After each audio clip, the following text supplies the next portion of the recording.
Hello दोस्तों, स्वागत है आपका आयोग एकेडमी में। आज हम बात करेंगे official language act. Recently chief justice of India recommended amending the official language act of 1963। हाल ही में भारत के मुख्य न्यायाधीश ने राजभाषा अधिनियम 1963 में संशोधन करने की सिफारिश की ताकि शासन में अधिक स्थानीय भाषाओं को शामिल किया जा सके, न कि इसे केवल हिंदी और अंग्रेजी तक ही सीमित रखा जा सके। राजभाषा अधिनियम 1963 के बारे में अधिनियम 1963 में अधिनियमित किया गया था ताकि उन भाषाओं का प्रावधान किया जा सके जिनका उपयोग संघ के आधिकारिक उद्देश्य के लिए,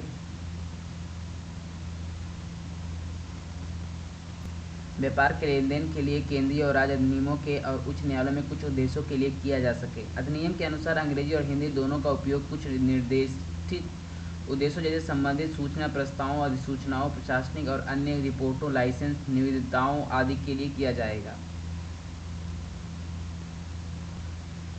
Central Institute for Indian Language CIIL is a subordinate office of Ministry of Education. CIIL was set up in 1969 to coordinate the development of Indian language, protect document in minor, minority, tribal language, promote linguistic harmony by teaching 15 Indian language to non-native learner. CIIL की स्थापना बता दें 1969 में भारतीय भाषाओं के विकास के समन्वय के लिए की गई थी। सुरक्षा और दस्तावेज, नाबालिग, अल्पसंख्यक और जनजातीय नियम, सामान्य आदेश, विज्ञप्तियाँ, प्रेस भाषाएं, प्रैक्टिस, ING और गैर देशी शिक्षार्थियों को दीन भाषाएं, खासकर स्टीनहर्सी जोन्स हैग के मामले में केंद्र और राज्य सरकारों को सलाह देना, उनकी सहायता करना था। Important constitutional provision related to official language, Part 17 of the Indian Constitution deals with the official language in Article 343 to 351. The English schedule to the Constitution consists of following 22 languages, 14 were initially included in the Constitution, जिसमें हम देखते हैं बोडो है, डोगरी है, Maithili, Santhali were added by 92 Amendment Act of 2003। पूरी दुनिया में इतनी ज़्यादा भाषाएं सिर्फ भारत में ही है और कहीं नहीं।